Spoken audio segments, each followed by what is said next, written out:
que tanto hicieron por esta letra y a las artistas, las que burlaran a la censura, las guerrilleras, que resistieran los bombardeos en las trincheras. Los escondidos por 30 años tras un armario, los acusados y fusilados por sus ideas, los extinguidos, abandonados bajo este suelo sin una rosa, las silenciadas.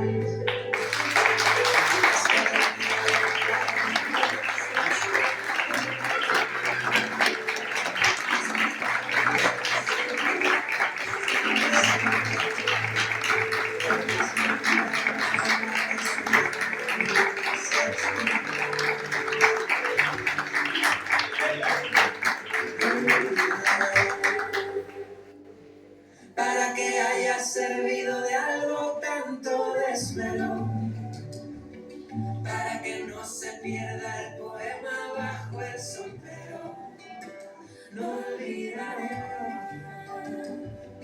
para poder hablar. Bueno, buenas tardes. ¿Cómo les va? Bien. Bueno, es un evento muy emotivo pero lo que necesiten, que necesiten allá, arriba, levanten la mano, pidan, salir a tomar aire, lo que necesiten. Por suerte la sala está llena y también tenemos público afuera tomando aire, así que, bueno, mucha alegría. Hola Fabi, ¿cómo andás? ¿Cómo estás? Sí, te lo aprendí. Hola Ceci. Bueno, nosotros desde el Centro Cultural La Pieza estamos muy contentos y contentas por recibir nuevamente a Fabiana, las historias que va reconstruyendo, trayendo a nuestra comunidad. Son muy importantes, ya el primer libro para nosotros fue una presentación muy importante. Teníamos compañeros, compañeras en ese primer libro y bueno, a un año poder estar haciendo nuevamente una presentación con nuevas historias y que Fabi vuelva a elegir nuestro centro cultural nos da mucha alegría, porque además nos sentimos parte también de esa continuidad de quienes han decidido militar y vivir para cambiar un poco el mundo, ¿no? Y vivir en un mundo más justo. Antes de comenzar esta presentación, quería contarles también que el Consejo Deliberante de nuestra ciudad, a través del decreto 3 del 2026, han declarado de interés municipal esta presentación. Seguramente vendrá la declaración de interés del libro, pero bueno, en principio este evento también ha trascendido, digamos, el Centro Cultural y bueno, nos alegra eso. Voy a compartir lo que ha expresado en el decreto del Consejo Deliberante. Considerando que el próximo 28 de febrero de 2026 a las 20 horas en la sede del Centro Cultural La Pieza se estará presentando el segundo libro de María Alba Fabiana Betti, más 6 historias para construir memoria, que este evento será con entrada libre y gratuita, que este libro es una continuidad de 4 historias para construir memoria, publicado por la misma editorial, que son otras historias recogidas a través de testimonios familiares, amigos, e incluso, en uno de los casos, a través de la propia víctima, que en dicho libro se narran historias de detenciones, secuestros, persecuciones y desapariciones transcurridas durante la última dictadura cívico-eclesiástica militar y antes de ella, durante el gobierno de María Estela Martínez de Perón, que Fabiana, nacida en Rauch, profesora de castellano, literatura y latín, actualmente escritora, se propone dar a luz sucesos ocultos, acallados, silenciados, que este nuevo libro es de gran importancia para nuestra comunidad, que nos invita a reflexionar sobre estos hechos y reafirmar nuestro compromiso por los derechos humanos, que a 50 años del golpe cívico-militar, la autora se propone mantener viva la memoria, la verdad y la lucha por la justicia.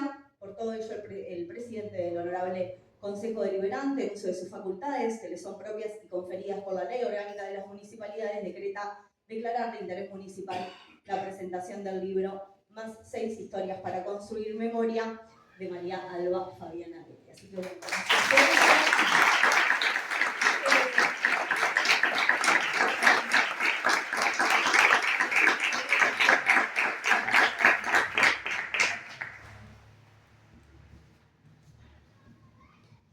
ahí está en pausa la pantalla. Bueno, antes de que Fabi nos empiece a contar y desatar un poquito cómo fue construir este libro, agradecerle a los compañeros y compañeras de la pieza por el trabajo, por dejar así de linda la sala, por poder recibir a todos y todas ustedes. Gracias a quienes han venido, se tomaron este rato hoy para estar acá, para acompañarnos, obviamente a cada uno de los protagonistas, directa o indirectamente, de estas historias que también les abrimos las puertas hoy y para nosotros es una alegría y un orgullo.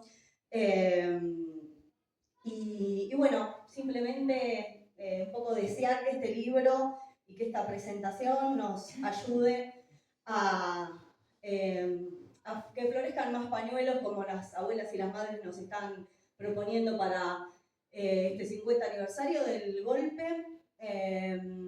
Y bueno, que nos ayude también y nos dé la fuerza para que esas banderas no se bajen y para que la memoria de cada uno y cada una de las que sufrieron la persecución, la tortura, la desaparición, la apropiación también, a nuestra comunidad también estamos buscando un nieto, eso no lo tenemos que olvidar.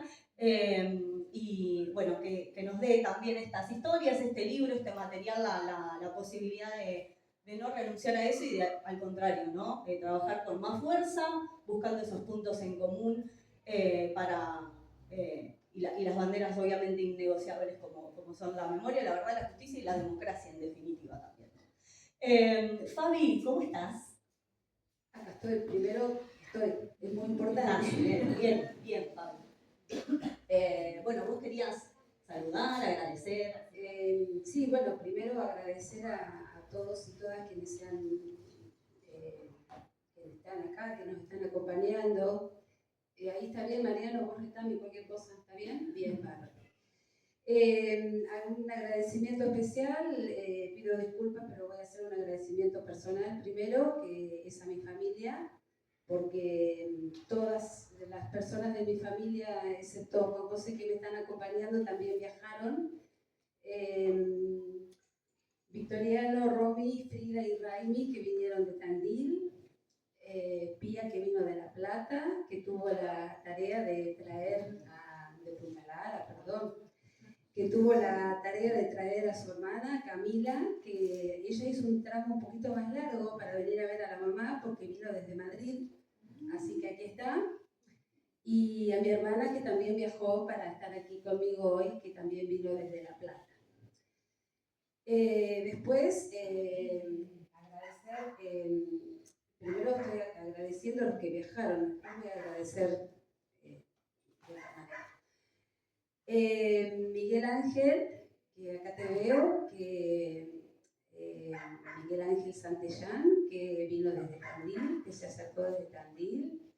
María Edith, que vino desde Neuquén a estar con nosotros hoy. Y la familia Guaita Berrueta Guaita, que ahora los voy a nombrar en más detalle, que también está acompañándonos y que viajaron desde Buenos Aires, desde Capital. Como ahora hace unos minutos me enteré que hay parte del público que también viajó, así que bueno, a todos agradecerles muchísimo porque es un tema, el viaje y la molestia de llegar hasta acá. Eso referido más a lo personal. Los agradecimientos que tienen que ver con mi libro los voy a leer y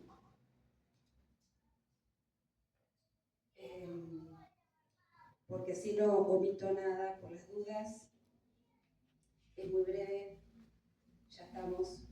Bueno, agradecer a Ricardo Tupulet en primer lugar y a Yanina Tupulet, A Valeria Oís, acá hago un paréntesis, que recién recibí un audio de ella. Valeria no nos pudo acompañar porque está con un problema de salud bastante serio. Valeria fue muy importante en la construcción también de estas historias.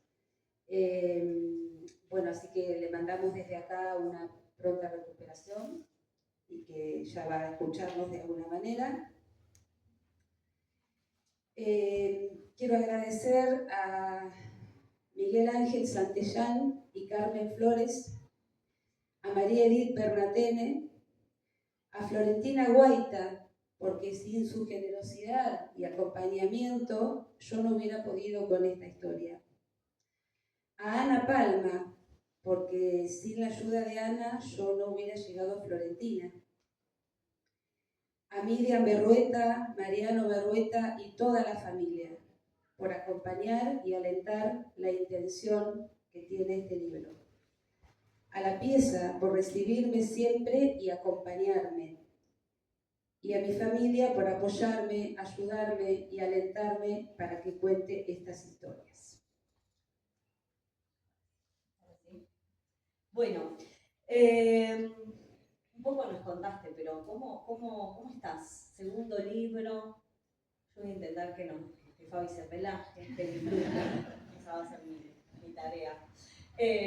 No, bueno, eso. Estoy contenta, estoy muy feliz, estoy contenta. Lo que me pasó con el primer libro y creo que me va a pasar con este también, es que esa alegría se siente más después que pasan unos días de la presentación, después que pasan unas semanas. En este momento es como que no te alcanzás a dar demasiado cuenta. Sí, contarles a los que no estuvieron la otra vez, es que nunca imaginé estar acá de nuevo. Cuando escribí 4 historias, pensé que bueno, ahí está, esto es mi aporte, buenas tardes, no, de nuevo por lo mismo no. Y bueno, como no manejamos casi nada de lo que ocurre en nuestras vidas, tampoco se puede manejar eso. A poco tiempo, bueno, ya lo vamos a charlar después. Surgieron las historias que hicieron que surgiera este nuevo libro. Y bueno, somatizando Bien. hace varios días. Bueno, pasó un año del primer libro. Con el primer libro recorriste escuelas, institutos de formación, diferentes niveles y modalidades de la educación pública, centros culturales, acá en Tandil. ¿Cómo fue todo ese momento y cómo decidiste, por qué decidiste escribir ¿no? Más allá de la decisión de, acá cerramos 4 historias y ya, ¿qué pasó? ¿Qué fue lo que te motivó a decir, bueno, las cuento a las historias? Respecto de la primera parte de la pregunta, la recorrida que tuvo 4 historias fue fantástica, porque 4 historias tuvo mucha repercusión acá en el pueblo, tuvo mucha repercusión en la ciudad de Tandil, a donde fui invitada en distintas oportunidades, a distintos lugares, y también acá en el pueblo pude visitar muchas... ¿Falla esto o no? Pude visitar muchas escuelas, que bueno, al ser yo docente y haber dedicado 25 años de mi vida, 27 en realidad, a la docencia, creo que es por ahí, por donde está la cosa. Estoy convencida de que tenemos que hacer llegar estas historias y todas las historias que podamos a las escuelas, porque ahí está el germen de lo que va a poder ser que esto continúe, que mejore, que puedan tomar la posta los más jóvenes, los niños, las niñas. Si no tenemos esa parte de la colaboración de la educación, va a ser más difícil. Eso respondiendo a la primera parte de tu pregunta. La segunda... ¿Cómo te decidiste? ¿Cuándo dijiste, bueno, sí? Bueno, lo que sucedió fue que cuando yo estaba ya a punto de entregar el manuscrito de 4 historias a la editorial, Cristina Caminelli, ¿por dónde estás? Cristina. Cristina me dijo, Fabi, vas a mandar el manuscrito, pero habría que hablar de Isabel porque es muy importante y por lo que sucedió. Y yo ya estaba colapsada, o sea, yo ya tenía mi libro cerrado, terminado, y le digo, bueno, Cristina, ya se verá, como diciendo, ya vendrá alguien que tome la posta que yo dejo y que escriba sobre Isabel. Yo conocía la historia de Isabel por Juan José, por supuesto, contada muchas veces. Y a su vez tenía en mi mente la historia de, lo voy a decir así, después más en un ratito voy a explicar por qué. Yo tenía en mi mente el recuerdo de mi infancia de los chicos de Berrueta. Ahora después voy a explicar por qué.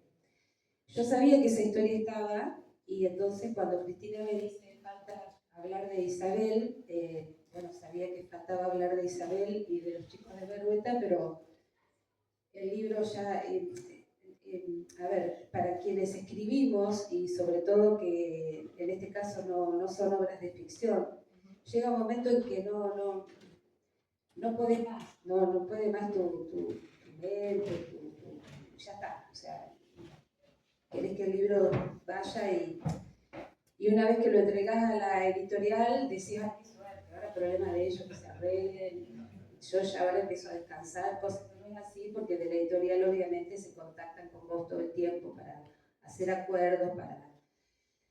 bueno, entonces quedó eso así y habrá pasado un mes, no mucho más, donde empezaron a llegarme las otras historias. Vinieron a mí. Teníamos la de Isabel, teníamos la de los chicos de Berrueta y se sumaron las demás historias.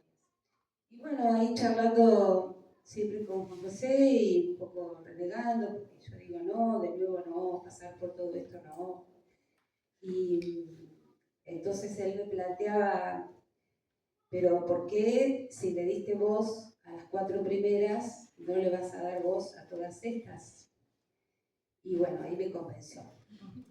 Y ahí empezamos la tarea. Y ahí empezó calladita, en contacto con quienes fueron haciendo bueno, obviamente reconstruyendo y demás, porque yo me enteré, ya está impreso. Ya está en la imprenta. Ah, bueno, ok. A diferencia del otro, ¿no? Claro. Es otro proceso, ¿no? Sí, es un proceso completamente diferente porque este libro cuenta 6 historias de las... ¿Se escucha vos? ¿Se escucha? ¿Me puede Sí. De estas 6 personas que ahora vamos a hablar sobre ellas y demás, hay una sola que está con vida y que la tenemos aquí, sentado frente a nosotros, María Edith. El resto no está.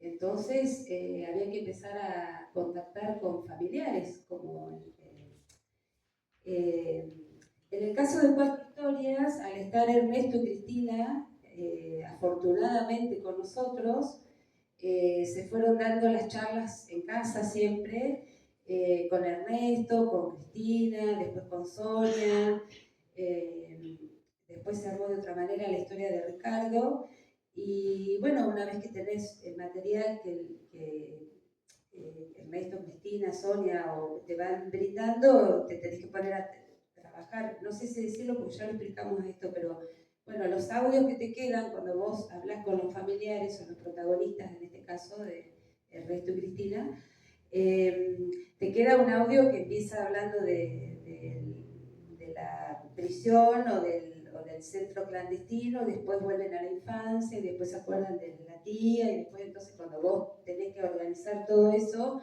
es un trabajo que lleva mucho tiempo, muchas horas, y bueno, así se hace. En este caso en particular, se daba algo muy, muy especial. Si bien... Vamos a probar. Este se escucha bárbaro. A ver. No, me parece no. No, pero está bárbaro, todo excelente, Mariana, acá. ¿Sí? Eso no, pero porque estaba preparada para tu voz. Por eso. Bueno, dale, sí. Eh, Sigamos, Fabi. En este libro, en más 6 historias, lo que sucedió es que yo cuando empiezo a hablar con todas las personas que Sí. hablo, lo primero que descubro es que se conocen todas entre sí. Ajá. O sea, ya voy a hablar de cada uno, no quiero adelantarme, pero tanto en la historia de Marcelo como en la historia de Isabel y en la historia de María Edith hay personas en común. Claro. Que se La historia, la comunidad, de estar acá. Sí, pero acá. un poco más Ajá. todavía porque eran amigos entre sí, Okay. se conocían, compartieron lugares, compartieron grupos. Y además, algunos amigos o amigas que se acercaron a brindarme su testimonio, me brindaban testimonio respecto de Marcelo, de Isabel y de María Edith.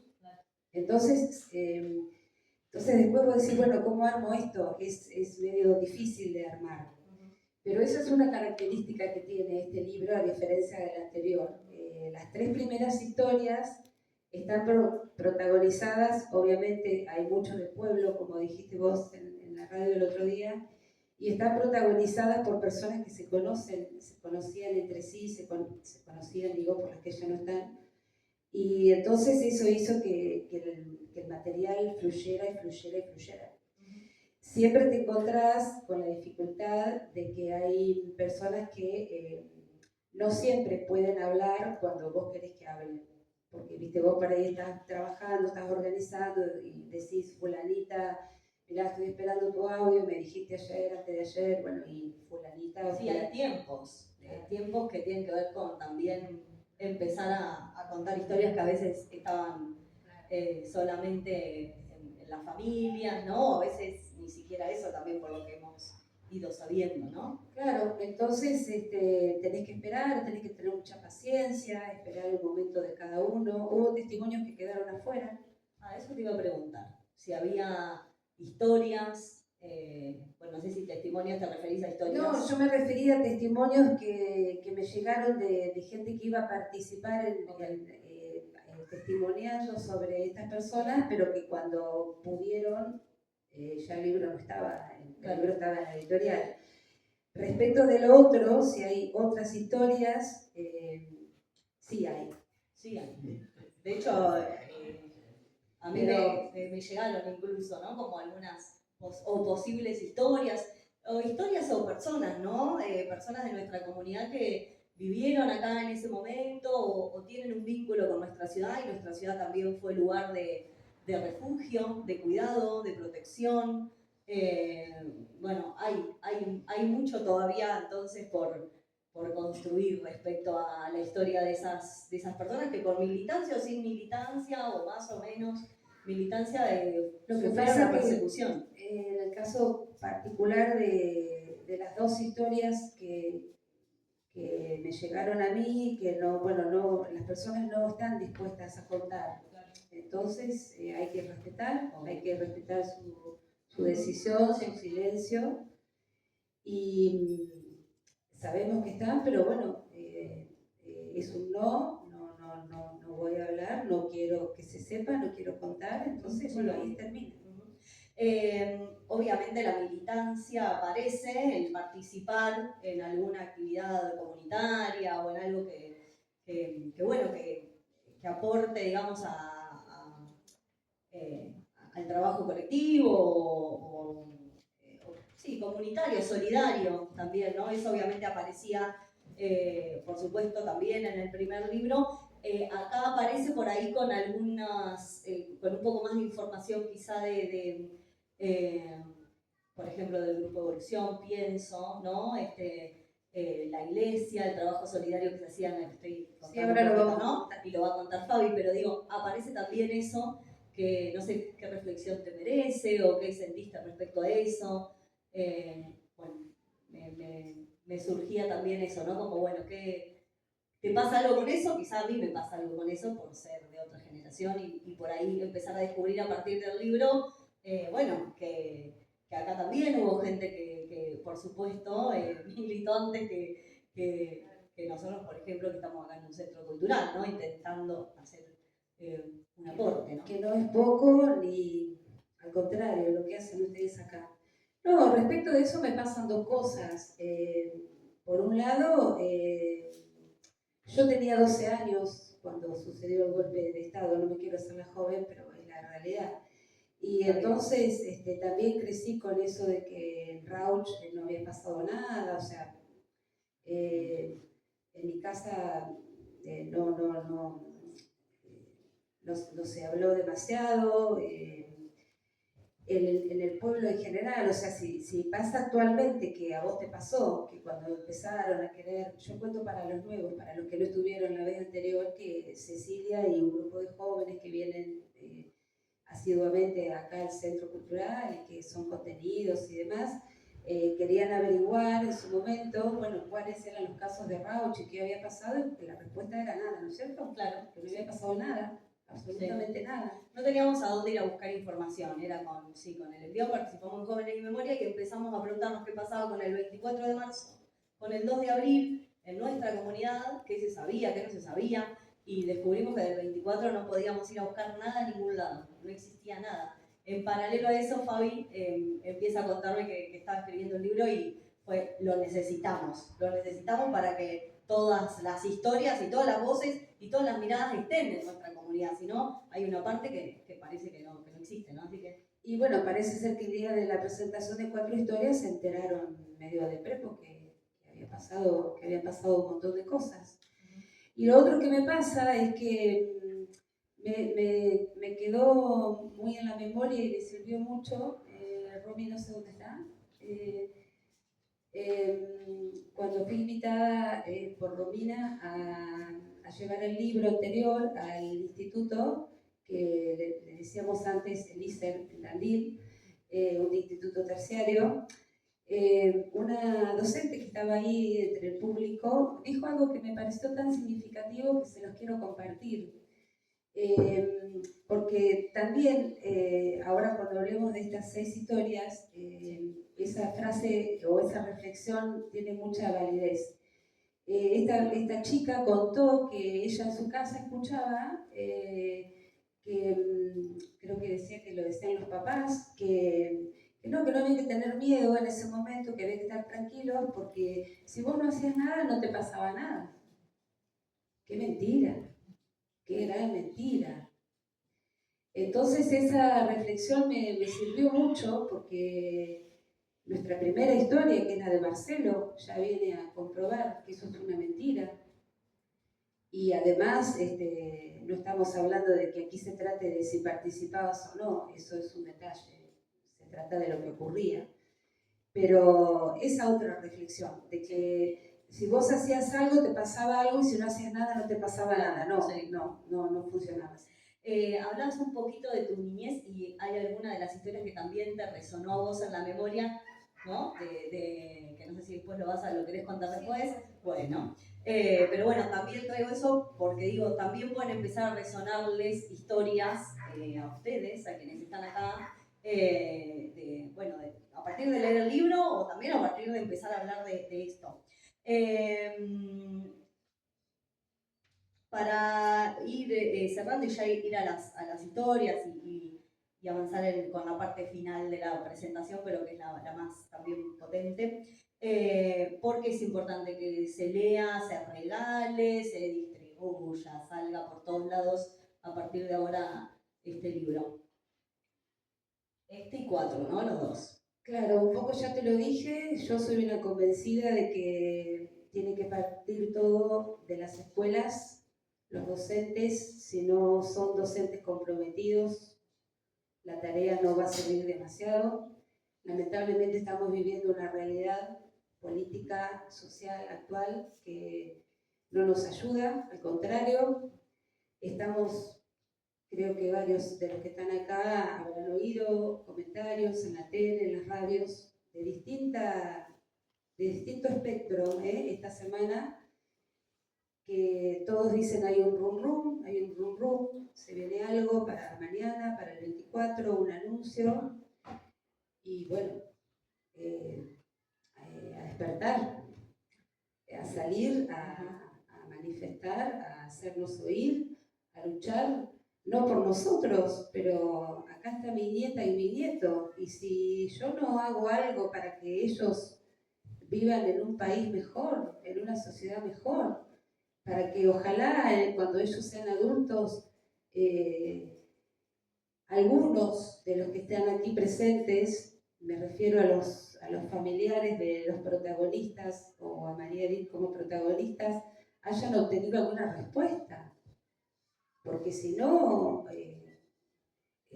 estamos siempre, siempre atrás en el camino, siempre esperando.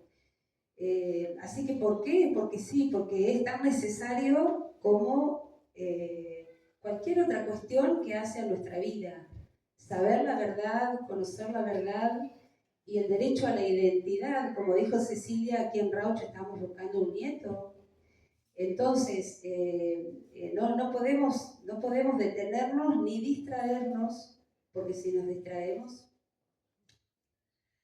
Fabi, ¿querés que compartir un poquito las 6 historias que se cuentan en este libro? Más 6 historias para construir memoria. Está a la venta, si no llegaron a comprarlo, cuando termine deben quedar para Bueno, contanos. Les comparto.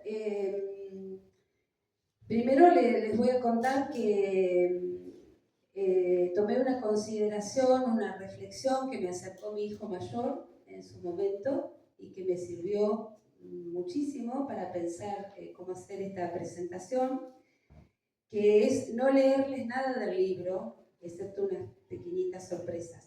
Yo no les voy a leer nada del libro, lo que voy a hacer es comentarles, hacerles una breve semblanza en cada una de las historias de algunas cosas. Ustedes en el libro van a encontrar cada historia contada de cada persona, donde está narrada cómo estaba formada su familia, en el caso de cada uno, de cada una, cómo, reitero, quién era su familia, quiénes eran, cómo estaba formada, cómo fue la infancia en varios de los casos. Hay reflexiones de los propios protagonistas, de amigos, de amigas que acercaron, y están contados los hechos en el libro de manera muy exhaustiva, con las fechas, con lo que sucedió, con los lugares. Digo esto porque yo no voy a contar eso ahora, voy a hacer otra cosa. La primera historia, que es la historia de Marcelo, es una historia muy particular. Para mí fue la primera historia a la que me pude acercar de este nuevo libro, y es una historia muy particular porque la historia de Marcelo está contada por su hermano Ricardo, a quien estoy enteramente agradecida por su valentía, por su coraje, por querer recordar a su hermano de la manera que lo fuimos haciendo un poco entre los dos. Y la historia tiene la particularidad de que, como está contada por Ricardo me la pudo contar desde la mirada de un niño de 11 años, 12 más o menos, a quien le faltó su hermano.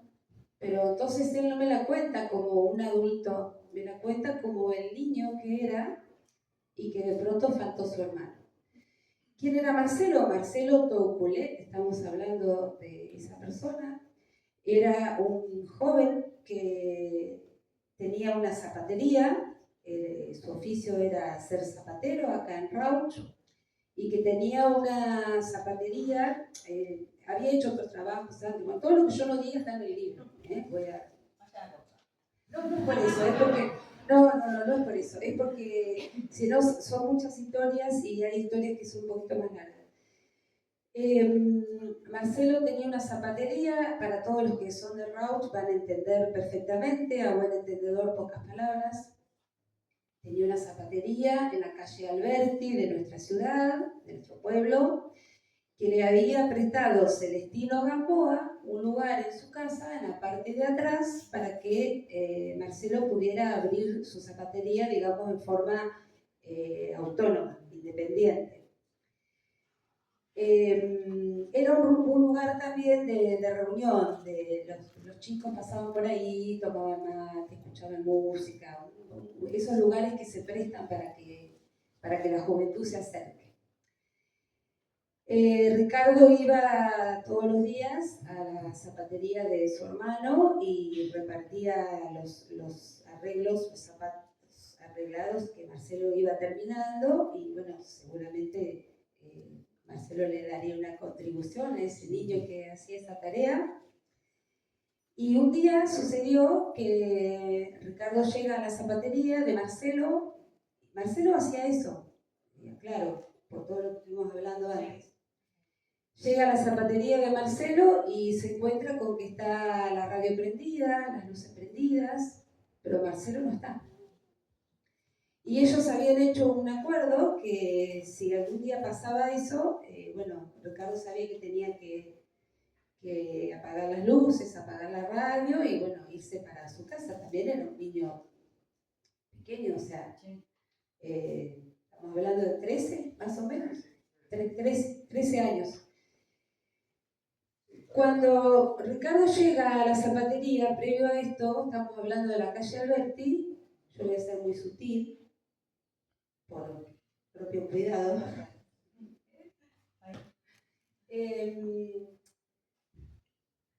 Nota que en el barrio estaba distinto ese día. La calle estaba distinta, la calle de la zapatería de Marcelo estaba distinta. ¿Por qué? Porque había comerciantes que estaban en la puerta, que nunca estaban en la puerta. Y Ricardo vio a fulano que estaba en la esquina, qué raro, al otro que estaba... Notó que algo estaba diferente. Bueno, lo que había sucedido en realidad es que los militares estaban escondidos en uno de los comercios de la calle Alberti, muy próximos a la zapatería de Marcelo. ¿Por qué? Porque estaban esperando que Ricardo se fuera para no llevárselo a Marcelo en presencia de su hermanito. Y eso fue lo que sucedió. Hasta ahí. La historia, así arranca. Así arranca esto. Se ven dos mujeres, ¿no? Dos mujeres de... Continúa con la historia de... Continúa con la historia de Isabel Santellán, que es una historia también contada por el hermano Miguel Ángel, que está acá con nosotros. Miguel Ángel me compartió toda la parte de la familia, de sus padres, toda la parte de la infancia, toda la parte de la vida en Colman, en el campo, donde hicieron la escuela primaria, Miguel Ángel e Isabel. Isabel luego se viene al pueblo a seguir sus estudios secundarios en el Colegio Nacional. Participa, acá está lo que vos me preguntabas, Ceci, participa de dos grupos de los cuales va a participar María Edith también, que son primero un grupo que había en la parroquia, donde había un hermano, un cura, un hermano, decían así los chicos, que coordinaba un grupo juvenil que era un lugar de encuentro, un lugar donde se leía, se compartían historias, donde tenía una particularidad de ese grupo que hacía muchas tareas comunitarias, y este aquí el problema. En ese momento hacer tareas comunitarias, solidarias, a salir a ayudar a la comunidad. Y leer, informarse, ¿no? Se leía mucho, se informaban mucho. Isabel participa de ese grupo, participa después del grupo Evolución. Después, estoy resumiendo, después se va a estudiar a la ciudad de Tandil, en la carrera de Ciencias de la Educación, en lo que es hoy la UNICEN, ¿no es cierto? Estudia la carrera de Ciencias de la Educación y allí conoce a Carmen Flores, que estudiaba la carrera de Historia, pero compartían materias, había materias que cursaban juntas.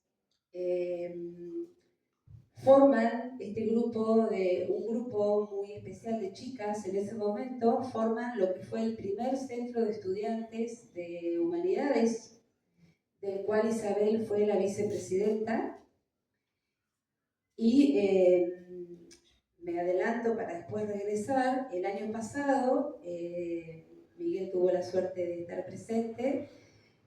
La UNICEF hizo un acto de homenaje en conmemoración, porque se cumplieron el año pasado, en el 2025, se cumplieron 50 años de la detención de Isabel y de Carmen y de 2 compañeras más. Se las recordó, se conmemoró ese hecho. ¿Qué ocurrió con ellas? Acá hay un detalle muy importante a decir, que estamos hablando, en el caso de Isabel y de Carmen, no estábamos en el golpe militar. Estábamos en el gobierno democrático de Isabel Martínez de Perón. Cuando estas chicas, Isabel, Carmen y 2 chicas más, fueron detenidas, apresadas y puestas a disposición del Poder Ejecutivo. Primero ellas estuvieron detenidas a la Comisaría Segunda de la ciudad de Tandil, y allí fueron pasadas a la cárcel de Azul, donde estuvieron 9 meses. ¿Qué estaban haciendo en ese momento que las detuvieron? Estaban pegando afiches en paredes, en lugares que encontraban. Bueno, Isabel, se podría decir muchas cosas respecto de ella. Hay anécdotas muy, muy lindas en el libro contadas por parte de Carmen. En este caso, Carmen iba a venir, pero no ha podido estar porque tiene el esposo de Carmen también un problema de salud que hace que Carmen se le dificulte mucho trasladarse hasta acá. Carmen cuenta anécdotas en el libro que son muy emotivas. Hasta les diría que cuenta una anécdota, aunque resulte extraño, divertida, de ellas 2 dentro de la cárcel, de Isabel y de Carmen. Porque Isabel tenía esa característica. También muy lectora, le gustaba dibujar, pintar, escribía, leía, imitaba. Por ese lado viene la historia divertida dentro de la cárcel. Bueno, María Edith, que está aquí con nosotros, que vaya la vida si tiene sus vericuetos. La historia de María Edith es muy particular también, porque María Edith Marcelo nació en Rauch, me olvidé de decir, Isabel nació en Rauch, María Edith nació en Rauch, fueron a la escuela en Rauch. Me olvidé de esto. Marcelito le digo yo, terminó la escuela primaria en la escuela número 1. Isabel, como dije, hizo la escuela primaria en Colman junto a su hermano Miguel Ángel, y después terminó el secundario en el Colegio Nacional. Y María Edith hizo la escuela primaria en el Colegio Inmaculada y después el secundario en el Colegio Nacional, le decimos nosotros al instituto, ¿no es cierto?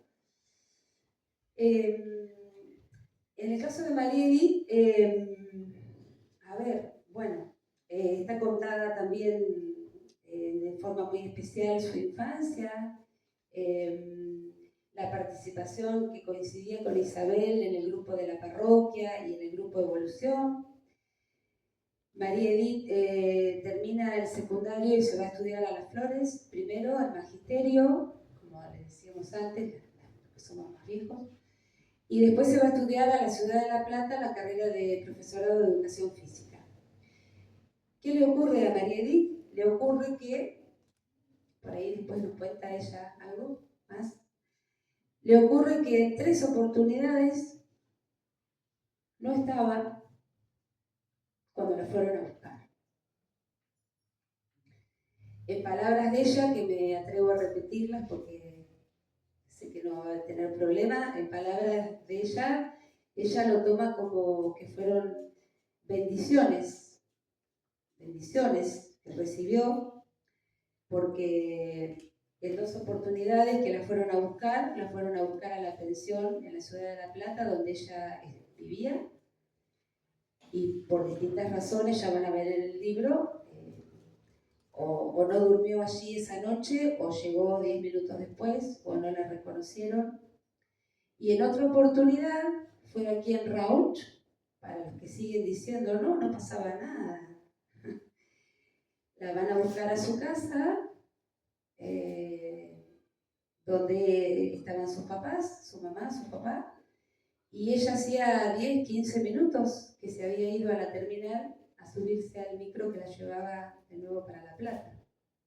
Cuando llegan los militares a la casa, no pidiendo permiso, ni diciendo buenas noches, por supuesto, y pasan un momento muy delicado el papá y la mamá de María Edith. Esto fue en el mismo barrio donde vivía la mamá de Juan José y toda la familia de Juan José, así que ahí aprovecharon y hicieron unos allanamientos por las dudas, o ya los traían planeados. María Edith se recibe de profesora de educación física, después conoce a un compañero que es de nacionalidad estadounidense y vive unos años allí, el padre de su hija. Luego regresa a Rauch y después de pasado un tiempo comienza con lo que fue su vocación, lo que la llevó a recorrer el mundo, que es ser bailarina de tango y autora de 2 obras. Tuvo la oportunidad de dar a conocer su arte en el país, vino a la ciudad de Rauch también en algunas oportunidades, y la posibilidad inmensa de recorrer muchos países llevando su arte para mostrarlo por todo el mundo. Actualmente María Edith vive en la ciudad de Plotier, en Neuquén. Bueno, ¿vamos bien? Acá termina como la primera, el libro no es que tiene primera parte y segunda parte, pero sí estas 3 primeras historias son de estos chicos y chicas nacidos aquí en Rauch y todo lo que ya dije. Con respecto a la historia así está titulado en el libro, la historia de Oscar, Kenny y Julia. Estamos hablando de Oscar y Kenny Berrueta y de Julia Ruiz. Yo les voy a contar esa anécdota que decía hoy porque me parece que es un poco sirve para ejemplificar un poco lo que pasaba antes que vos preguntabas, Ceci, y también por qué me resonó cuando Cristina me dijo, bueno, todo eso. Yo recuerdo esas cosas que no sabemos por qué la memoria guarda algunas cosas y desecha otras. Yo recuerdo, insisto, con 12 años más o menos, estar en la panadería de mi papá, de Mingo, Betty, en la esquina de la iglesia, y estaba mi tía Alba, y yo estaba por ahí, no sé qué haría. Y siempre escuchaba que o Alba le decía a mi papá, o papá le preguntaba a Alba, o se comentaban entre ellos, vinieron las chicas de Berrueta. Ya estuvieron las chicas de Berrueta. Las chicas de Berrueta. Y yo tengo ese recuerdo guardado en mi mente, porque ¿qué pasó? Un día determinado, no escuché decir a papá o a Alba vinieron las chicas de Berrueta, sino los escuché decir, ¿viste lo que pasó con los sobrinos de las chicas de Berrueta? Y yo con 12 años algo me habrá llamado la atención, porque no me olvidé nunca más de eso. Yo sabía que a los chicos de Berrueta algo les había pasado, pero tal vez no me atreví a preguntarle a mi papá, o no sé qué pasó ahí, ya no. Pero ese recuerdo lo mantuve muy ahí, no sé, guardado, escondido, y cuando me encuentro preparando este nuevo libro y tenía que tratar de llegar a la historia de los chicos de Berrueta y no sabía cómo hacer, me acordé. Entonces ahí la memoria emocional, emotiva, nos viene a la mente. Bueno, intenté varios caminos que fueron infructuosos hasta que, gracias a Ana Palma, no sé si está Anita, me ayudó tanto, porque me dijo, vos tenés que contactarte con Florentina Guaita, porque va a ser ella la que te va a orientar y ayudar y a guiar. No la veo a Flores, no sé dónde está. Ahí. Y bueno, fue así, me contacto con Florentina y de manera muy tímida, yo despacito, porque no sabía con qué me iba a encontrar, le comento de mi libro, le envío un ejemplar de 4 historias, bueno, y ahí empezó lo que fue un lindo acompañamiento de parte de ella y del resto de su familia, para contar qué cosa, para contar la historia de Oscar, en primer lugar. Oscar, de muy pequeño, a ver, me voy a parar un poquito, solo para contarles que Oscar Berrueta, pero me olvidé de algo, ahora lo voy a decir. Desde muy pequeño, desde muy niño, se dedicaba a pintar. No me puedo casi ni acercar al cuadro porque este cuadro está pintado por Oscar. Oscar está desaparecido. Es un desaparecido más de todos los que tenemos. Y por gentileza de la familia, hoy nos llegó este cuadro, que ahora les voy a contar por qué lo pintó Oscar, para que después lo observen. Bueno, no, la historia es así, me olvidé de la primera parte. Suerte que no importa, acá vamos y venimos, no pasa nada. ¿Por qué nos ubicamos también? Te dejo a vos lo de la casa, te toca a vos. ¿Por qué nos ubicamos?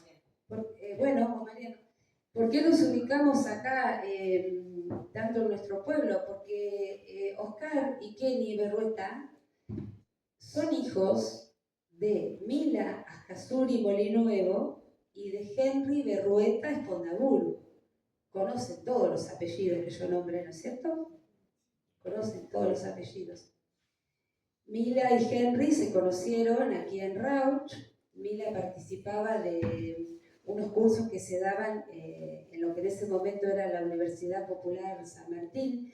Ayudó a la creación de lo que hoy es el Colegio Nacional.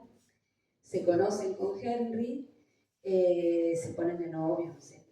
Luego creo que primero van a vivir a Buenos Aires, ¿no? Luego vienen, se casan, y se casan en la iglesia de Rauch, que es la que Oscar pinta en este cuadro.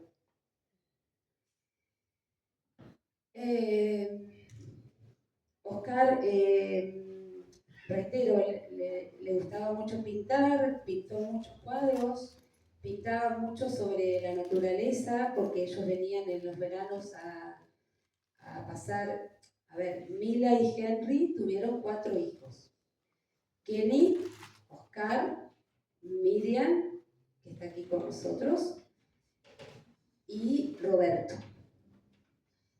Venían con los 4 hijos a pasar los veranos, las vacaciones, aquí a los campos de los tíos, y se ve que Oscar de ahí, en contacto con la naturaleza, y pintar naturalezas y caballos, pero también pintó la iglesia donde se casaron su papá y su mamá, que es el cuadro que está detrás de mí. Bueno, Kenny era trabajador de la municipalidad, de lo que... ¿Qué pasa? No, Kenny, está bien. No, pero no, perdón, Oscar, me confundí. Ya me está fallando la emoción. Gracias, Mariano. Oscar era trabajador de la municipalidad de lo que es hoy Cava, ¿no es cierto? ¿Por qué digo esto? Porque era eso, se dedicaba a eso, además de pintar. Y Oscar fue detenido y desaparecido el 16 de marzo de 1976, 8 días antes del golpe. Entonces volvemos de nuevo a la historia de Isabel, porque también lo que cambió en 6 historias es que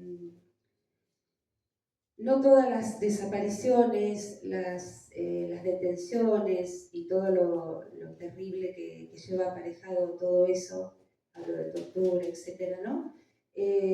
Ocurrió durante el golpe. El caso de Oscar es uno de ellos. Oscar es detenido y secuestrado en la calle, en el barrio de La Boca, con 21 años.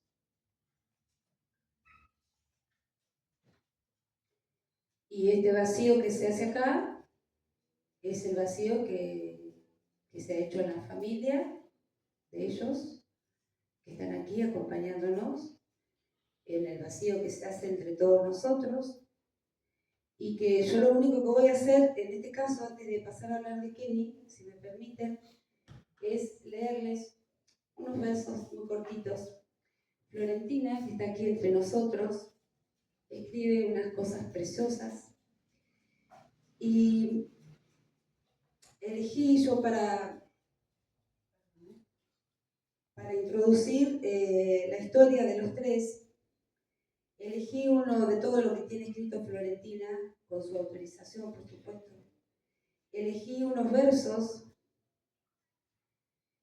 que un poco explican este vacío que se nos hizo a nosotros, o a mí contando la historia, porque no tengo mucho más para decir de Oscar. Lo que Florentina Guaita escribió dice así: ¿en qué unidad de medida se cuenta una vida? ¿Con qué datos? ¿El tiempo? Y cuando no sabes la fecha final, lo que quedó, en hijos, cuadros, y si no hay, ¿cómo se mide lo que no llegó a ser?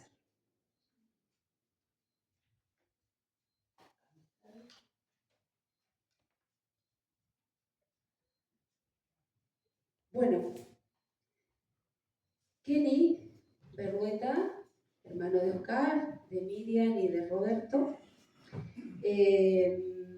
ellos compartieron el colegio secundario, fueron juntos, Oscar y Kenny, al colegio Juan Martín de Pueyrredón, corríjanme si digo bien, de San Telmo. Hicieron el secundario allí, militaban en distintas agrupaciones, ambos, y en el caso de Kenny tenían un preceptor de la escuela que parece ser que era muy, muy compinche de los chicos y muy compañero, y les ofrecía su casa en Villa Urquiza para que los jóvenes se juntaran y se reunieran y charlaran y leyeran y demás. En esa casa Kenny la conoce a Julia. Militaban los dos, Julia y Kenny. Luego ellos se casan y tienen 4 hijos. Eugenia y después trillizos, de los cuales tenemos acá a Mariano, que nos está acompañando. Los trillizos, María José, Mariano y Arturo. Martín Arturo. Pero que bien Arturo. Bien, Martín, ustedes le dicen Martín. Ah, perdón, si me escuchas no le va a gustar. Bueno, Martín. Bueno, luego Julia deja de militar, obviamente, con 4 criaturas que Eugenia tenía al momento de la desaparición de Kenny, 1 año y 4 meses más o menos, y los mellizos. Al revés, los mellizos 1 año y 4 años Eugenia y 1 año y 4 meses los trillizos.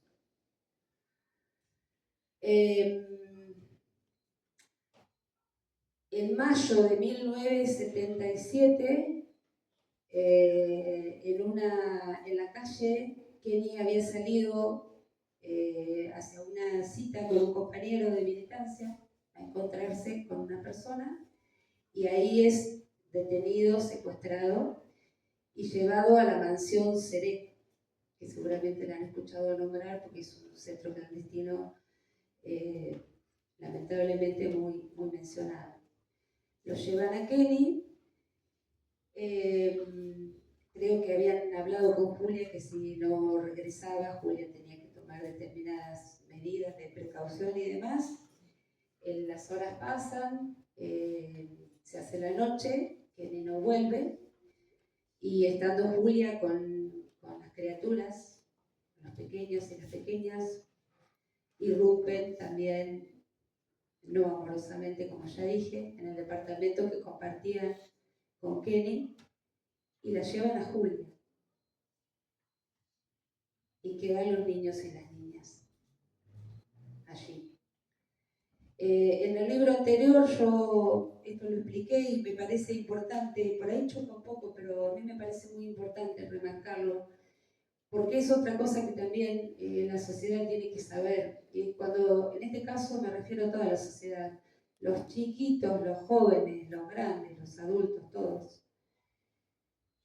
Los militares no solo secuestraban personas, las torturaban, las desaparecían, las mataban, se robaban niños, sino que también robaban objetos de valor, propiedades, hacían firmar a los detenidos la venta de propiedades. Bueno, digo esto porque un poco pasó cuando fueron a buscar a Julia, revolvieron todo para encontrar objetos de valor, se llevaron algunas cosas. Bueno, Julia, cuando está en la mansión Seré, detenida, reconoce que está Kenny con ella no, está ahí en la mansión Seré,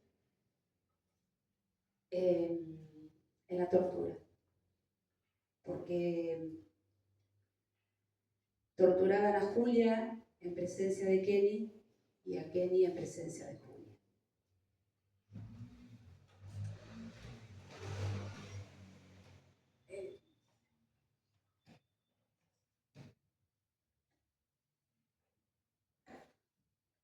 Aproximadamente está un mes Julia en la mansión y luego la liberan. De Kenny sabemos que de la mansión Seré es trasladado a la ESMA y después Mariano por ahí agrega algo más.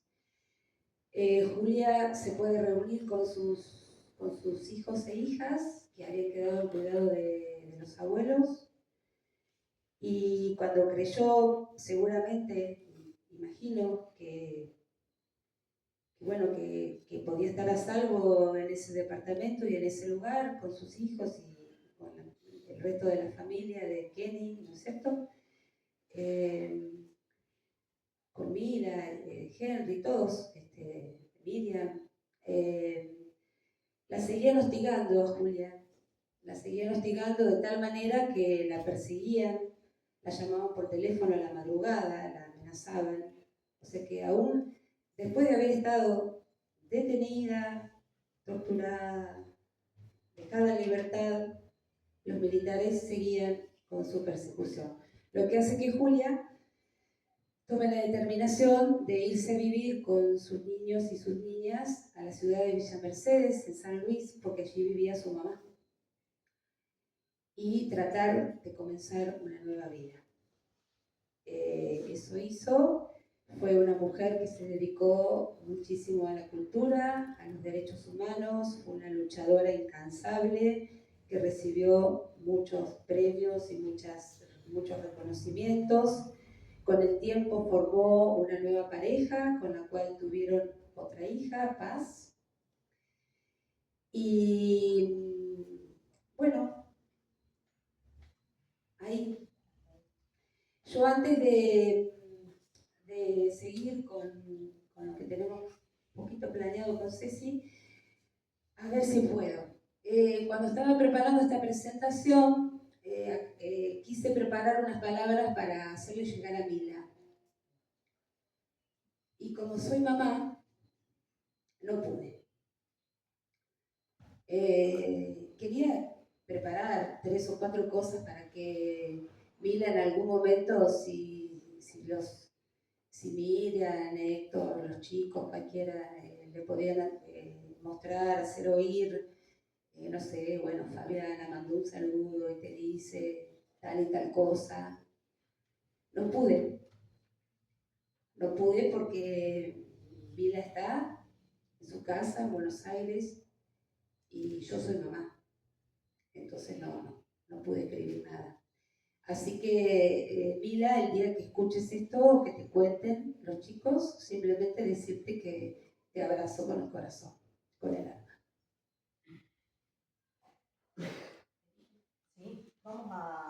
yo voy a hacer lugar acá y vos invitalo a Mariano. Bueno, si tragaron ya. No, todavía no. Vamos a invitarlo a Mariano Berrueta, que se una a nosotros, a que comparta un ratito. Como esto es tan informal y me encanta, porque parece que estamos en la cocina de casa, yo les cuento. Después que charlemos un ratito con Mariano, yo voy a hacer un cierre muy especial y después les digo para que ustedes sepan que queda poquito y cómo nos vamos a organizar. Te tomé tu trabajo, Ceci. Después vamos a hacer un momento para que ustedes puedan preguntar del público. Supongo que no me pueden preguntar a mí, pero no sé, por ahí quieren preguntarle a Mariano, a María Evita, a Miguel Ángel, a quien ustedes quieran preguntar. Y después de eso les vamos a pedir que nos tengan un poquitito más de paciencia todavía, porque que no se levanten de sus asientos, porque vamos a hacer una foto grupal de todos los que hemos tenido la suerte de poder reunirnos aquí esta tardecita noche. Espera que yo me voy a correr un poquito porque ¿Por qué? Listo. No te muevas más, que te vas de la luz. porque Mariano me reta por la luz después. Bueno, Mariano Berrueta, uno de los trillizos, hijos de Kenny y de Julia, está aquí con nosotros. Yo antes de dejarte hablar de lo que vos quieras y haciendo un poco abuso del privilegio de estar acá en el escenario, me voy a tomar el atrevimiento de hacerte una pregunta, o la primera. Aclaré eso para que no lo atormentemos ahora preguntas, sino que él hable de lo que quiera contar, porque después va a haber el momento para las preguntas, ¿sí? Entonces, ustedes dicen, No le vas a sacar nada. No, ustedes dirán, ¿y por qué vos sí podés preguntar? Y bueno, porque me tocó estar acá en este lugar privilegiado, entonces yo voy a aprovechar. Gracias, Mariano, por estar acá. Estamos emocionados, alegres, todo mezclado, una mezcla de cosas. Yo voy al hueso, porque te tengo aquí al lado. No, yo le quiero preguntar a Mariano cómo fue, siendo que tenías un añito y 4 meses cuando le ocurrió lo que le ocurrió a tu papá, ¿cómo hiciste para construir o reconstruir o armar esa imagen de papá a lo largo de tu vida? Bueno, buenas noches. ¿Funciona? ¿Sí? Muchísimas gracias por la invitación. Creo que es majestuoso el tema de la memoria. Creo que de la única forma es algo colectivo. Lo que me acaba de preguntar, yo tenía 1 año y 4 meses, así que la reconstrucción va a seguir siendo. Muchos psicólogos me dijeron que la voy a terminar cuando mis hijos crezcan realmente, pero vas pasando por 1.000.000 de estadios. Hubo mucho tiempo que siempre pensé, ¿por qué mi papá? ¿Por qué me dejaron a mí? Digamos, ¿sí? Hasta que después empecé a entender de todo el proceso que ellos tenían en aquel momento y también la necesidad de entender que esto que me pasó a mí le pasó a un montón de gente, porque lamentablemente, así como arrancaste con 4, después fueron 6, me pasó en varias baldosas que hicimos. Primero eran 6 nombres de un colegio, después eran 12, después siempre que uno habla de memoria, siempre se levanta la alfombra y empieza a salir mucha mugre. Y que por favor, uno de los chicos restituidos me explicaba, no se puede construir absolutamente nada desde la mentira. Entonces, por más que duela un montón, yo le he tenido a mi madre llorando mucho tiempo y cuando tenía 18 años decía, muy lindo lo de los 30.000, hablame de mi papá. Vos estuviste con mi papá y como explicaste vos, estuviste en la mansión, quiero que hables de mi papá, quiero saber quién era mi papá. ¿Sí? Y ahí empieza todo otro proceso que para mí fue mágico porque la tuve un montón de tiempo. Yo vivía en Buenos Aires, mi madre vivía en Villa Mercedes cuando tenía 18, 19 años, y lloraba un fin de semana, volvía a Villa Mercedes, volvía a mi casa, lloraba otro fin de semana, volvía, y no me decía absolutamente nada porque después, con muchos sobrevivientes, que me explicaban que es muy difícil hablar de todo ese momento con personas tan cerca, digamos. En este caso, el hijo, ¿sí? Ella no podía hablar con no podía, vos ni con no tus podía, hermanos ni hermanas. porque obviamente su cabeza, digo, hace un corte cuando sale de la mansión Seré y tiene que seguir criando niños, porque éramos una fábrica, éramos 4 niños chiquitos, ¿sí? Y ella siempre lo remarca, que le ayudamos un montón, porque no tuvo tiempo para pensar. Pero esos niños fueron creciendo y como bien dijiste, ella siguió trabajando para los derechos humanos, hizo un montón de trabajos, y entonces yo siempre le remarcaba, hablaba de mi papá y todo eso fue todo un trabajo que hicimos juntos. Hay un libro que yo también soy docente, que recomiendo mucho, que es El mar y la serpiente, donde hay una nena que le pregunta a su mamá y la mamá también va construyendo ese mensaje que quiere dejar, ¿sí? Que es totalmente genuino, con una nena chiquita, y a medida que va creciendo la nena, se va enriqueciendo hasta que también la persona puede explicar, ¿sí? Qué fue todo lo que vivió, ¿sí? Cuando me preguntan qué me pasó a mí en particular, me tocó esta, no viví otra. Pero ¿cómo hiciste? No, me imagino que debe haber sido diferente lo que te pasaba en la infancia a cuando comenzaste la adolescencia, y en qué momento Julia pudo hablar con vos. No, mi madre pudo hablar conmigo.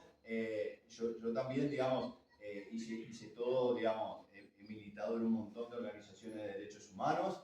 De hecho, actualmente trabajo en la ESMA.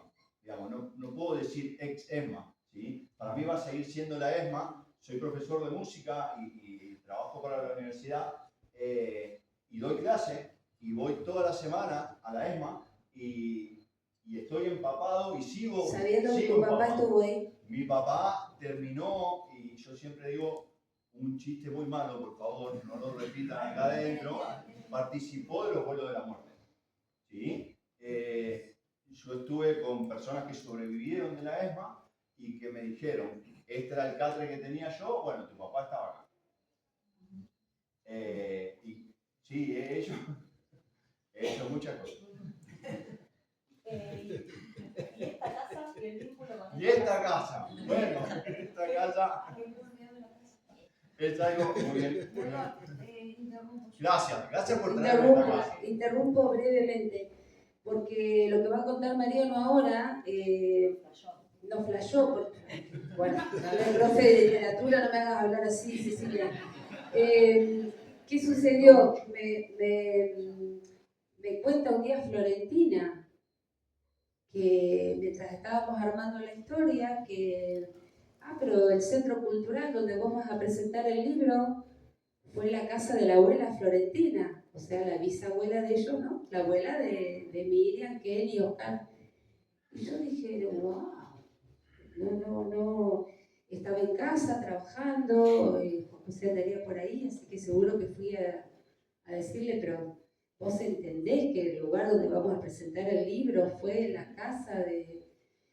Y no sé si ese mismo día o al otro día le cuento a Ceci, y sí, Ceci flashó.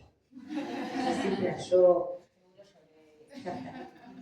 No, muchísimas gracias por traerme acá. Para mí era una deuda conmigo de volver acá. Yo tengo fotos en la puerta de esta casa de 4 años, tengo historias que he venido a los 8 años. Mi abuelo me traía a Rauch. Tenía que, con mi pareja hoy, novio, la cruz de la iglesia, que era algo que mi abuela, entre cintas de Goyeneche que ponía el viejo y cintas de los chalchaleros, muy pocas, que le dejaban poner a la vieja, llegábamos a Rauch y había que ver la punta de la iglesia, que hoy no la vi. no sé qué pasó, después me van a contar qué pasó en la ciudad. No vi la punta de la iglesia, pero para mí, yo necesitaba venir. Mi abuelo falleció hace 2 años, 3 años. Mi abuelo está enterrado acá en Rauch. Y bueno, yo digamos, tenía que volver y tenía que, gracias por traerme a esta casa porque tenía que entrar. ¿Qué? La cruz que estaría arriba, claro. No sé qué pasó. Eso después me van a decir ustedes. Pero bueno, para mí, digamos, yo tenía muchas ganas de entrar a este lugar que recuerdo de un montón de pequeñas cosas que fui pasando en la infancia con mis abuelos. No, bueno, ahí lo que tengas ganas de decir, no, pero bueno, Me gustaría que, claro, No, yo quería contar que tengo el privilegio de trabajar en la ESMA, tengo el privilegio de haber militado un montón, ¿sí? Como todo el mundo, tampoco es que hice grandes cosas, ¿sí? sí, pero Soy profesor de música y siempre me era muy difícil la militancia con el tema del estudio, pero de a poquito lo fui juntando y hoy estar dando clase en la ESMA para mí es un privilegio, ¿sí? Se sabe que mi padre, el último tiempo, algo que también negué mucho, yo conocí a una sobreviviente de la ESMA que me contó que 6 meses después fue trasladado. Y mi cerebro lo negó radicalmente. No sé qué, digamos, no lo pude tratar en psicólogos, ayúdenme, pero estuvo mucho tiempo en la ESMA, ¿sí? Si bien en la mansión estuvo alrededor de un mes, después estuvo 3 días en una comisaría, 3 días en otra comisaría, y gracias a otra sobreviviente que me fue narrando más o menos el recorrido que hizo con mi papá, se sabe que participó de los vuelos y que está en el río, ¿sí? Y entonces, esa construcción, digamos, a mí me costó mucho entender de que estuvo 6 meses capturado en la ESMA, ¿sí? Y después, hagan todas las preguntas que quieran porque yo soy un vamos a desastre. dejar si querés para el final. no, bueno, gracias. Por lo menos a nosotros que estén toda la familia y un montón de caras también conocidas de acá de nuestra ciudad que también han transitado su infancia en esta casa, así que bueno, esas cosas que no podemos explicar también, ¿no? Que bueno, que suceden y que nos alegran mucho, nos dan mucho orgullo y nos dan muchas ganas de que sigan pasando estas cosas también acá. Así que bueno, muchas gracias por... Vuelvo a insistir, para mí la memoria tiene que ver con esto, un acto colectivo de un montón de cosas. Eso era lo que tenía planeado decir cuando soy querellante en la causa de la ESMA. Yo te iba a preguntar, te interrumpo, pero de nuevo, yo te iba a preguntar qué respuestas estás esperando o qué estás esperando de la justicia. No, en realidad de la justicia siempre me preocupó, en lo particular, de que se murieran antes de ser condenados. Eso ahora más o menos se está aceitando, ¿sí? Y la justicia la construimos todos los días, ¿sí? Nos hemos ido equivocando un montón, hemos ido avanzando, hemos ido retrocediendo, existió el indulto, existió las causas de lesa humanidad, digo, se fue actualizando y se fue moviendo y lo vamos a seguir haciendo. Hay muchas personas todavía que piden el privilegio de tener captura domiciliaria, digamos, hay un montón de trabajo que tenemos que seguir sosteniendo y que lo tenemos que sostener todos, porque obviamente, si bien está en la ley, siempre desde mi lado pedí justamente que sean enjuiciados y que cumplan la condena en una cárcel común. Para mí es reparador en el hecho comunitario, ¿sí? Y voy a seguir intentando apostar de nuevo a la justicia como un montón de cosas que también nos hemos equivocado.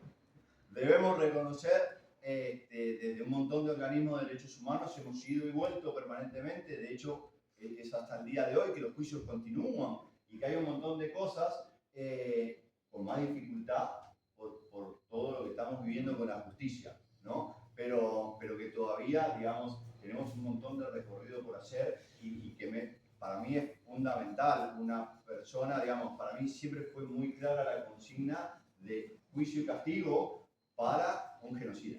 No me queda otra cosa. Vos que decías, ¿qué le vamos a dejar a nuestros nietos? Yo todavía nietos no tengo, por favor. Pero creo que la justicia también es parte del trabajo que tenemos que hacer. Bueno, Mariano, no sé, gracias por ahora. ¿Te parece? ¿O quedaste acá? Sí, perfecto. Fabi, Bueno, yo voy a terminar. vamos entrando al final. Sí, ya está el final y pasamos a las preguntas. Yo voy a terminar esta presentación agradeciéndole nuevamente a todos y a todas quienes nos han acompañado. En el libro, en 6 historias, de las 6 historias hay mucha poesía. Eso también es algo que iba a decir, al final lo dije. Cuando yo iba armando las historias, me iba encontrando con mucha poesía. Ya comenté la de Florentina, el libro tiene una poesía escrita por Isabel. Hay un epígrafe muy bonito que también está puesto ahí porque fue muy pensado y muy elegido. Y la canción que ustedes escucharon, yo no la escuché, no sé si escucharon cuando entraron. Con eso quiero terminar. Quiero leerles la letra de esta canción maravillosa que la elegí como final del libro. Es una canción de Pedro Pastor, que es un cantautor español. Creo que la versión que escuchamos es la de donde cantan juntos con Rosalén, que se las recomiendo. Y Pedro Pastor escribió esto. Se llama Los Olvidados. Los que retumban en la memoria, los perseguidos, de anochecida en mitad del cerro, los exiliados, los que jamás volvieron a ver correr a sus hijos, las olvidadas, las que escondían pan en el mimbre, las perseguidas y señaladas en todo el pueblo, las exiliadas, las que jamás volvieron a ver correr a sus hijas. No olvidaré, para que haya servido de algo tanto desvelo, para que no se pierda el poema bajo el sombrero.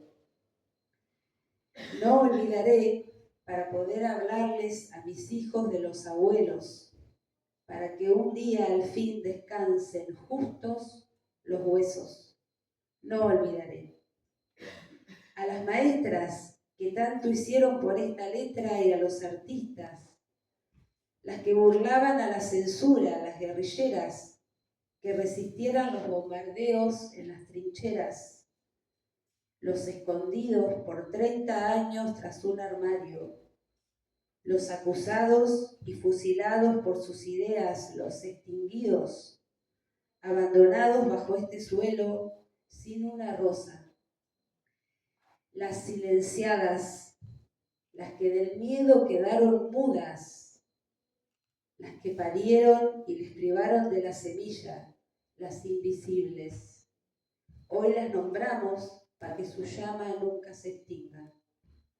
No olvidaré, para que haya servido de algo tanto desvelo, para que no se pierda el poema bajo el sombrero. No olvidaré, para poder hablarles a mis hijos de los abuelos, para que un día al fin descansen justos los huesos. No olvidaré.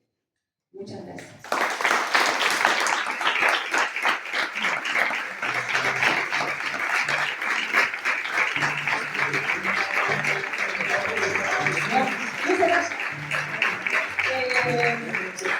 Este es el momento de algunas preguntas, pero bueno. Los que jamás volvieron a ver correr a sus hijos.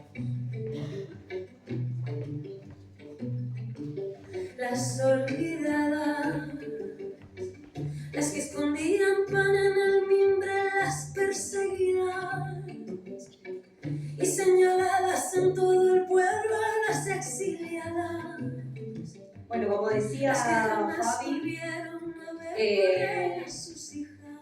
en la otra presentación pasó lo mismo, por ahí surge la necesidad de algunas preguntas o también algunas palabras, así que está esa necesidad también, así que no sé quién quiere comenzar o si María tenés ganas de decir algo, creo que estás con ganas de decirnos algo, así que también la podemos invitar acá. María Edith tenía unas lindas palabras para decir. Si querés venir, que te ¿Dentro de lleve un el ratito? lo que tengas ganas, si tenés ganas. ¿Dentro de un ratito? Bueno, ahora Pía. Bueno, voy con el mic. Bueno, no, la pregunta es la siguiente. Si de todas las historias que, bueno, estamos hablando de víctimas, ¿no? Víctimas del último genocidio en Argentina, que comenzó, como dijiste, muchísimo antes del 24 de marzo del 76. Si de todas las víctimas se supo qué pasó, porque quedó ahí un poco ahí la historia de Oscar, que, ¿no? Ese suspenso, digamos, ¿qué se puede decir un poco más sobre eso? Te va a responder Mariana.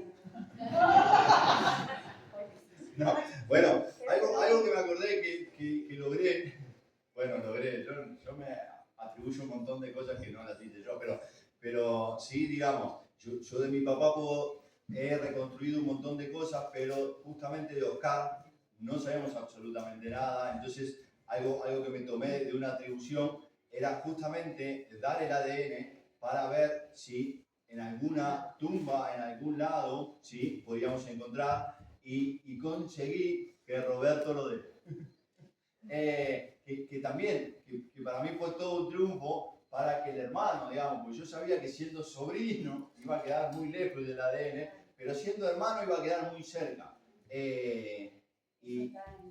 Y por suerte conseguimos, pero después de sobrevivientes no he conseguido nadie y he hablado con muchas personas sobre el tema de Oscar. No sabemos nada más que algunos amigos que se acercaron a Miriam en algún momento que lo conocían, pero después de la desaparición no se supo más nada.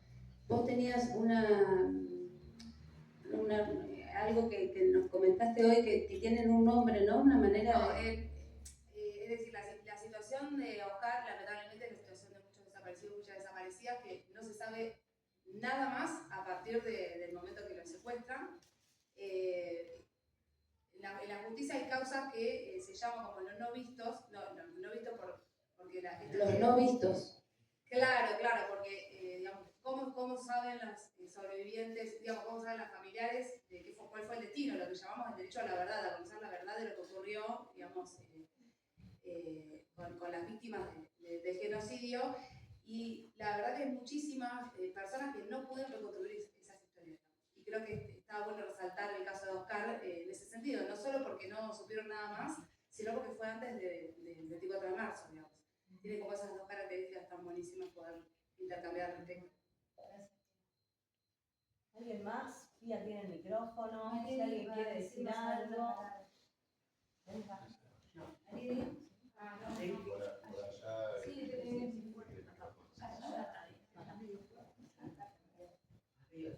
Sí, ahora vamos.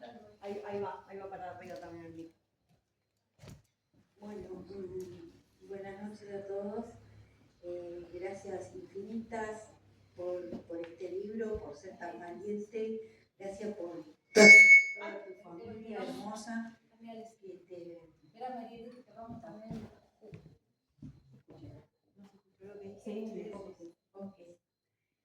Bueno, gracias a tu familia que te protegió y te dio todo ese amor para que pudieras escribir este libro. Bueno, y esa es una de las razones de las que yo quiero rescatar o quiero agradecer muchísimo, porque de pequeña yo recibí muchísimo amor en esta ciudad y pienso que ese gran amor de las 8 veces que nos mudamos de casa, de todos los vecinos, viví en la casa de todos los vecinos, todos esos vecinos me llenaron de amor y mucho pienso que gracias a ese amor de todos ellos yo pude superar muchas situaciones complicadas en la vida. Entonces quiero rescatar ese amor de mi pueblo, ¿no? Que gracias a toda esa gente, son muchos, pude superar y tal vez ese amor formó una coraza de amor que hicieron que muchas cosas negativas no me pudieran llegar. O sea que el amor de la gente también te salva, ¿no? El amor de ustedes por trabajar, por hacer una sociedad más amorosa, más justa, más cálida, ¿no? Y todo eso fue lo que nosotros quisimos hacer y bueno, los felicito a todos y gracias.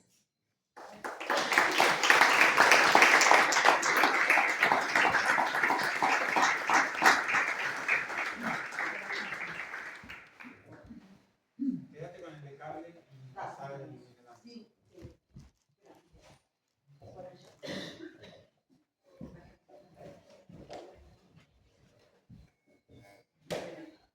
Buenas noches y Bien cerquita de... sí, agradecer, estoy bastante emocionada. Yo soy Delfina Luzarreta y me crié en este barrio. Por suerte digo por suerte porque mi mamá, cuando empiezan a hablar de la parroquia, mi mamá me enviaba y era un espacio donde estaban, en casa frecuentaba Liliana, Yanatacio, Silvia y todos los chicos que hemos charlado por ahí con Fabiana, chicos en ese momento. Y en mi casa, digo que se creó me crié con una apertura en las cuestiones estas de comprender a la juventud y donde me emocioné porque realmente me acuerdo de haber ido a ese espacio donde merendábamos, donde hacíamos actividades recreativas. Me acuerdo, más que nada cuando vi de Liliana, me acuerdo de Gustavo Giambini, me emociona muchísimo y me acuerdo de mi vieja defendiéndolos a todas y a todos los pibes. Eso a mí me marcó un montón y así como uno puede vivir en un pueblo donde mucha gente por ahí, a veces es ponerse un poquito y decir, bueno, comprender las cuestiones, porque que también lo charlamos nosotros con Fabi en la vereda, a veces contextualizar, nos falta por ahí hasta nuestra generación debate, reflexionar, escuchar más a los jóvenes, comentar estas cuestiones, porque también tuvimos madres, en el caso mío hablo, que discutían en la calle por defender una piba o un pibe de ese momento. Y para mí eso es valiosísimo y agradezco este espacio y bueno, escucharlo a Mariano, también escuchaba lo de las chicas en mi casa también se hablaba de las chicas de Berrueta, o sea, éramos como, hay mucho para Rausch tiene mucha historia, porque ha habido una juventud también maravillosa, como fue el Grupo Evolución, donde permanentemente se invitaba a la cultura, lo social, lo comunitario, y eso a nuestra generación también nos marcó. Y bueno, con Sonia que íbamos a Inmaculada los últimos años, en el 5.º año, yo creo que hubo de los pocos profesores que nos hacía por ahí hablar y charlar de las frases, ¿no? En algo andarán, algo habrán hecho, y nos hacía reflexionar. Pero eso también fue valioso. Por ahí, entre 10 profesores, rescató uno o dos.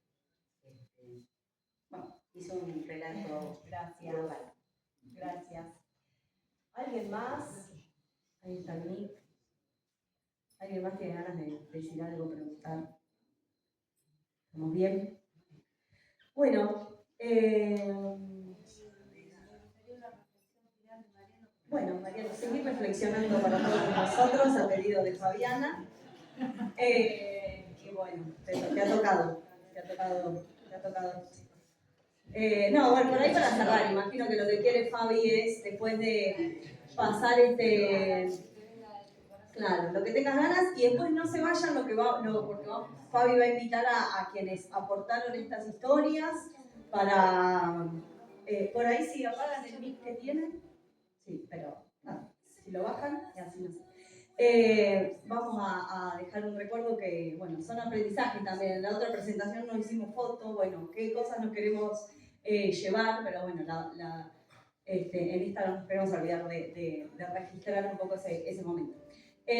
Mariano. No, hay una pregunta, porque yo puedo contar un montón de cosas que fui pasando, ¿sí? Y siempre las preguntas se ordenan. Cuando quieran escuchar, hacer sonar la guitarra. Ah, también. Bueno, no, otro día. Otro día la guitarra. Pero, Estamos hablando de otro día hacemos el show, pero digo, algo que quiera preguntarme, yo cuando doy charlas con chicos, y me ha pasado muchas veces, son adolescentes, y lo primero que hago, que para que se callen la boca, les empiezo a hablar de todo lo que me pasó a mí cuando tenía 1 año y 3 meses, y cuando les digo que una patota entró a mi casa, y además como contabas vos de Rauch, digamos, yo vivía en Mario Bravo y Rivadavia, y Mario Bravo fue cortada Mario Bravo, ¿sí? Y se llevaron a un montón de pibes de enfrente, ¿sí? Se llevaron a un montón de gente, no solo fueron a buscar a mi vieja, ¿sí? Entonces, hago esto justamente, provoco esto de buscar los silencios, pero justamente quiero al revés, que me pregunten, porque por suerte, y además por suerte, también tengo el deber de contarlo, ¿sí? Tengo el deber de cuando me paro y le digo a los pibes que mi papá está desaparecido, se termina, digamos, de un montón de fantasías, ¿sí? Y vuelvo a lo mismo que le planteaba a mi vieja, cuando le hablaba de los 30.000 desaparecidos, y cuando uno se pone en primera persona a contar todo el recorrido que ha tenido, las cosas cambian radicalmente, y bueno, y con eso, digamos, tengo el deber del 24 de marzo construir memoria y hacerles entender a los chicos que la construcción es colectiva.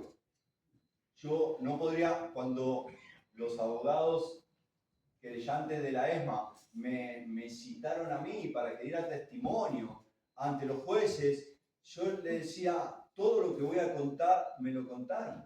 Yo tenía 1 año y 4 meses y voy a empezar el relato de todo lo que me fueron diciendo, y que justamente lo que me remarcaban era la necesidad de la verdad, ¿sí? La necesidad de la verdad nunca me la van a decir, ¿sí? Porque los juicios no llegan a esa instancia, ¿sí? Porque hasta ahora no se ha logrado. Yo todo lo que puedo reconstituir es por sobrevivientes, ¿sí? He tenido la fuerza y el trabajo, y voy a seguir militando, de conocer sobrevivientes de los distintos lugares, y he tenido el placer de hablar con personas que estuvieron con mi papá, personas que estuvieron con mi mamá, personas que estuvieron con ambos cuando estuvo en la mansión Seré, y hay un montón de cosas para contar, pero...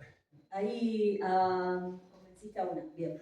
Yo acá, también como docente te pregunto, y como colega, pero que no, o sea, entiendo que también vos, tu presencia y tu relato genera un efecto inmediato en un 24 de marzo en una institución o previo o en cualquier lugar que cuentes tu historia.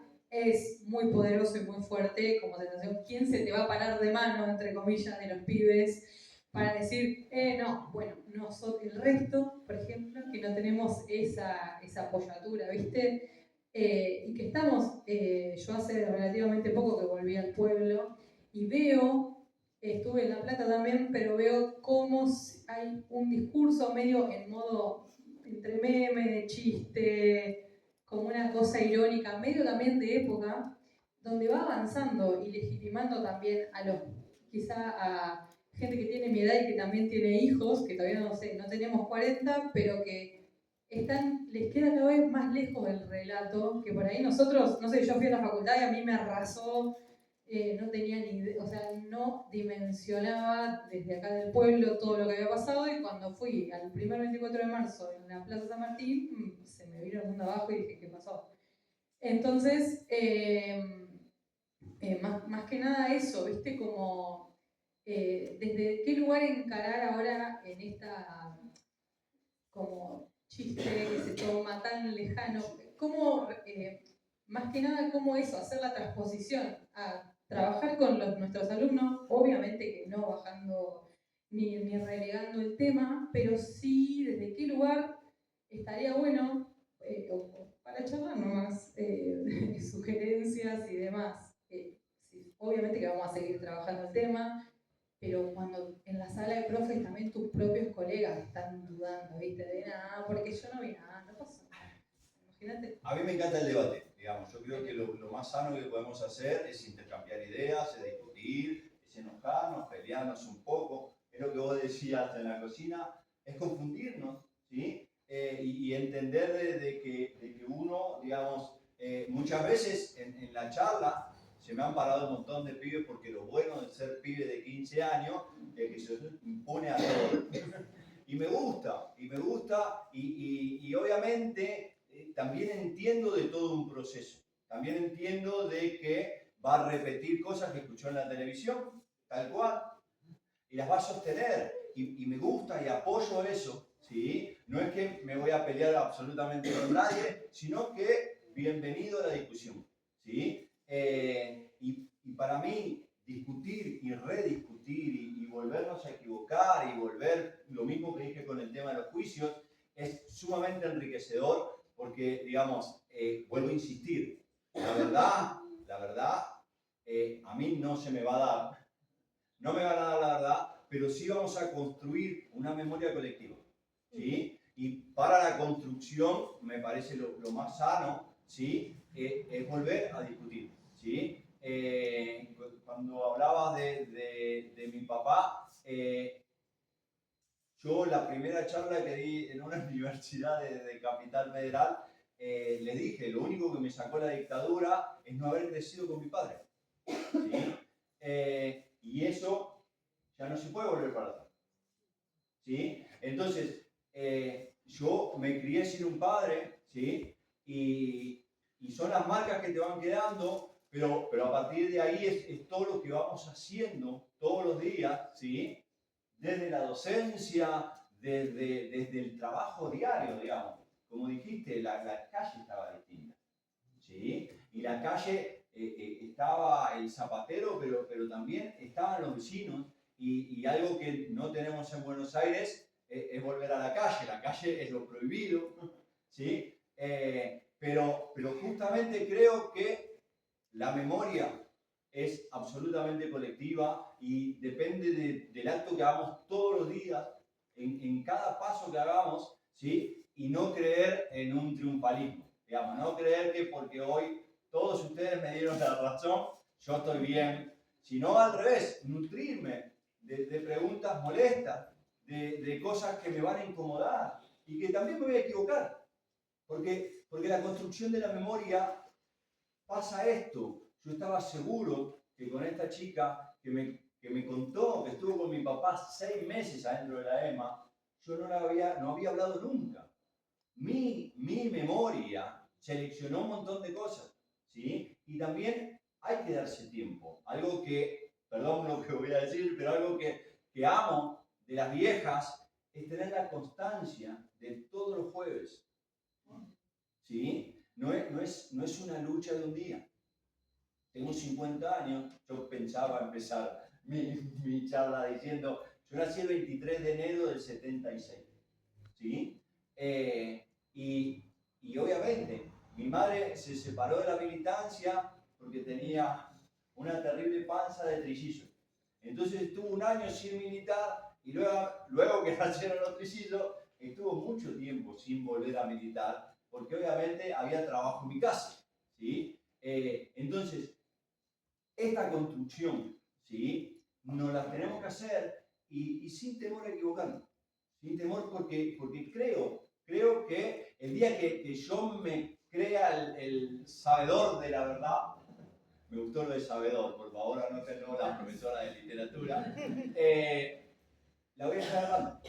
Entonces tengo que juntarme con un chico de 14 años y charlar y lo que les vuelvo, siempre cuando termino mi charla les digo, miren, conté un montón de cosas, las fichas te van cayendo una semana después, un mes después, siempre que doy charla en los colegios se me acerca alguien a decirme, bueno, mi tía, bueno, en realidad mi tío se tuvo que ir del país, y bueno, no, y siempre salen un montón de historias completamente tapadas, porque son sumamente dolorosas. Y yo lo sé, lo tengo, por eso pongo esta sonrisa, porque si no, no me sentaría acá a charlar con ustedes de cosas tan terribles que también yo no me voy a hacer cargo. ¿Sí? Eso quedó en aquel momento, ¿sí? Y yo no me voy a hacer cargo, lo utilizo de chicana con los pibes para hacerlos callar un poquitito, pero pasaron cosas en un curso, mirá, en un curso de guitarra que tenía yo en Santungaray, acá provincia, más abajo, había una chica tabicada y yo tenía que estar leyendo la partitura con el profesor al lado y tocando. Hasta que un día después le dije, esto es increíble, yo no puedo tocar la guitarra al lado de eso, que es una aberración. Y lo que me contestó el profesor de guitarra, porque después además tuve el privilegio de conocer al artista, ¿sí? Esto no fue nada. Una persona tabicada que tenía un golpe en la cara. Esto no fue absolutamente nada. Digo, sí, pero yo no puedo sentarme a tocar la guitarra y hacer que no veo nada. ¿Sí? Y creo que en eso de hacer que no veo nada, ¿sí? Se lo dejo como reflexión.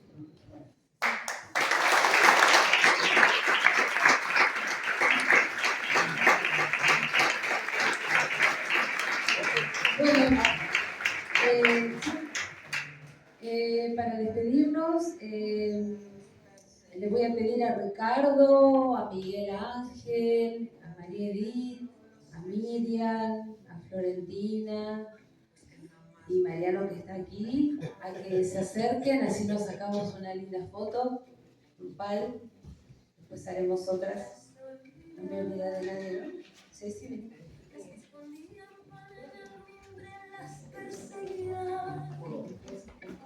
Y señaladas en todo el pueblo las exiliadas, las que jamás volvieron a ver correr a su ciudad.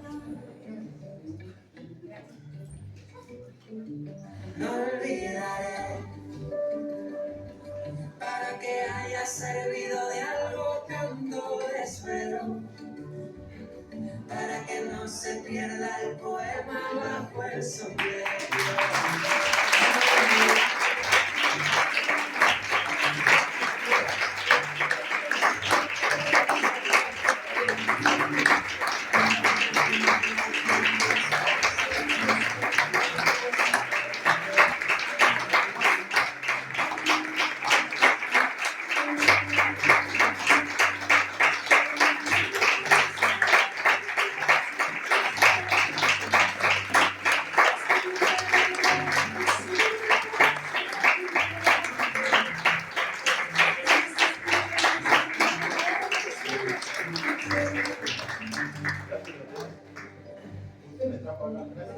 Los escondió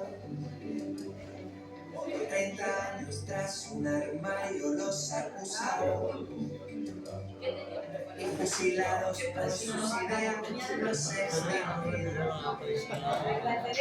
abandonados bajo este suelo sin una rosa.